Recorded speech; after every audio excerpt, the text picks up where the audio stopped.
جس راستے پر فاروق اعظم چلا کرتے تھے، اور حضرت علی مرتضیٰ شیر خدا رضی اللہ تعالی عنہ وہ فاروق اعظم کہ جب زمین پر زلزلہ آئے تو اپنا پاؤں زمین پر مارتے اور زمین سے مخاطب ہو کر کہتے ہیں زمین فاروق اعظم نے تجھ پر عدل نہیں کیا، زلزلہ رک جاتا ہے۔ وہ سیدنا فاروق اعظم اگر ایک چٹھی ایک رکا لکھ کر دریا میں ڈال دیں تو جو دریا بند ہو جاتا تھا، فاروق اعظم کی اس چٹھی اور اس خط کو لے کر وہ دریا وہ ہمیشہ کے لیے جاری اور ساری ہو جائے۔ وہ سیدنا فاروق اعظم رضی اللہ تعالی عنہ اور وہ حضرت علی مرتضیٰ شیر خدا رضی اللہ تعالی عنہ، آپ جو کی روٹی تناول فرما رہے، آپ کھانا کھا رہے، حضرت سیدنا حضرت علی مرتضیٰ شیر خدا رضی اللہ تعالی عنہ جو کی روٹی چبا رہے، کھانا تناول فرما رہے۔ لیکن یہ جو کھانے آج کل ہمارے پاس ہیں، یہ کھانے تو اس زمانے میں نہیں تھے نا۔ جو کی روٹی کے چند سوکھے ٹکڑے ہوتے اور انہیں پانی میں گیلا کر کے نرم کر کے کھا لیا جاتا تھا، اور آج کئی قسم کی روٹیاں اور کئی قسم کے کھانے تیار ہو رہے ہیں۔ لیکن اس وقت تو ایک جو کی روٹی کے چند ٹکڑے مل جائے وہی کافی تھے، یا صرف کھجور کھا کر گزارا کر لیا جاتا، یا صرف دودھ میسر آتا کسی کو تو دودھ پی کر گزارا ہو جاتا، اور اگر کسی کے پاس کھجور ہوتی تو بس کھجور کھا لی جاتی۔ آج جب تک ہمارے پاس دو تین قسم کی ڈشیں نہ ہو، کھانے نہ ہو، تو کھانا نہیں کھایا جاتا، مزہ نہیں آتا۔ لیکن اس زمانے میں تو بھوک تھی نا، افلاس تھی۔ سیدنا علی مرتضیٰ شیر خدا رضی اللہ تعالی عنہ سے کسی نے کہا کہ جب آپ جو کی روٹی کے سوکھے ہوئے ٹکڑے تناول فرما رہے، کھا رہے، تو جو ہے نا وہ حضرت علی مرتضیٰ شیر خدا کو پسینہ آ رہا تھا۔ تو کسی نے کہا ہے شیر خدا، اے اللہ کے شیر، جب آپ نے در خیبر کے دروازے کو جب آپ نے ایک ہاتھ سے اٹھا کر اچھال دیا، پھینک دیا تھا گیند کی طرح، اور آپ میں اتنی طاقت ہے، لیکن آپ یہ جو کی روٹی کے ٹکڑے کھا رہے، کھانا تناول فرما رہے، جو کی روٹی کھا رہے اور آپ کو پسینہ آ رہا ہے، اس قدر چبا رہے اور سخت ہے یہ۔ تو آپ نے فرمایا کہ یہ میرے بدن کی غذا ہے، یہ میرے بدن کی طاقت ہے، اور وہ جو میں نے خیبر کے دروازے کو اٹھا کر پھینکا تھا وہ طاقت ہے کس چیز کی؟ آپ نے فرمایا وہ ایمان کی طاقت تھی، وہ روحانیت کی طاقت تھی، وہ ایمان کی طاقت تھی کہ میں نے در خیبر کو ایک ہاتھ سے اٹھا کر پھینک دیا تھا۔ اللہ نے اپنے محبوب صلی اللہ تعالی علیہ وسلم کو یہ طاقت اور شان عطا فرمائی کہ جب جو ہے وہ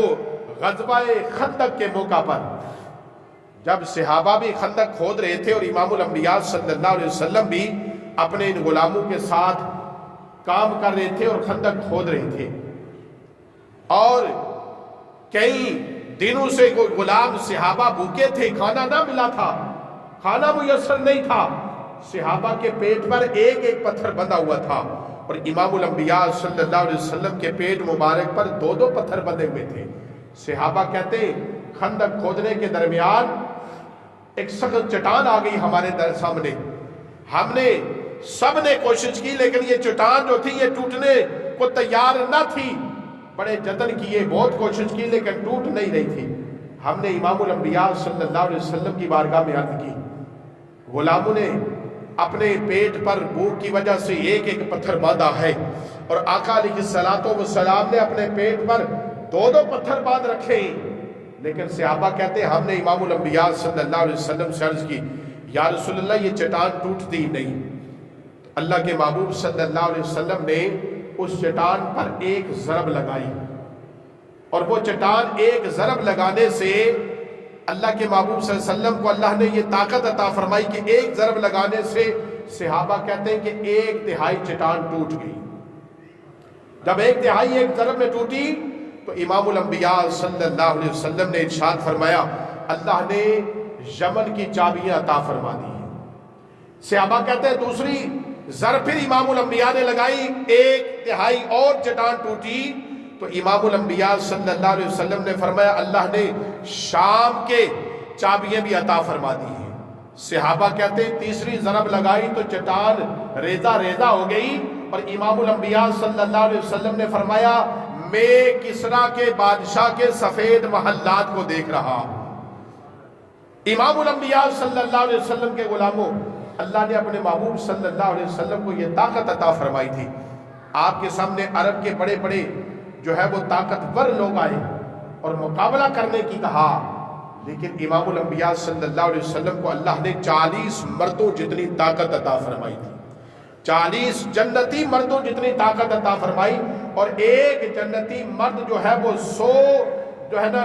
عام دنیا کے 100 لوگوں جتنی طاقت ایک جنتی مرد کے اندر ہوتی ہے، اور اللہ نے اپنے محبوب صلی اللہ علیہ وسلم کو 100 جنتی مردوں جتنی طاقت عطا فرمائی۔ امام الانبیاء صلی اللہ علیہ وسلم کے سامنے،